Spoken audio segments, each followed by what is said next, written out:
আসসালামু আলাইকুম। 3 দিনের ভালোবাসার গল্প নিয়ে শুরু করছি তৃতীয় পর্ব। মেঘলা তার ছোট চাচাতো বোনকে ডাকলো, বলল, বোন তুই আমাকে একটা হেল্প কর। আমি যখন গলায় ওড়না দিব তখন তুই না বাড়ির সবাইকে ডাকবি। রূপা বলতেছে, না না না আপা, তুই গলায় কেন দড়ি দিবি? দিস না আপা, আমি তোকে খুব ভালোবাসি। মেঘলা বলল, ভালো তো আমিও তোকে বাসি, আমার জন্য এইটুকু করবে না? এই যে আমি সারাদিন ঘরের মধ্যে থাকি, তোর সাথে আমি কোথাও যেতে পারি না, কথা বলতে পারি না, আমার তো কষ্ট হয়। এই বলে রূপাকে বোঝালো।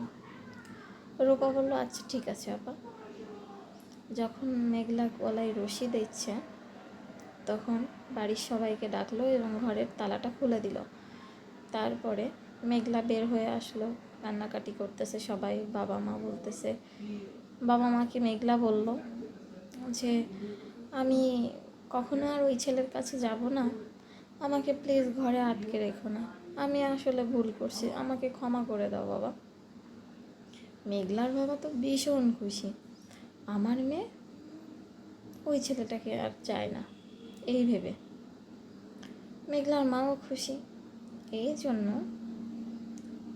বাড়িতে সবাই খুব আনন্দে খাওয়া দাওয়া করতেছে, সব কিছু ঠিকঠাক।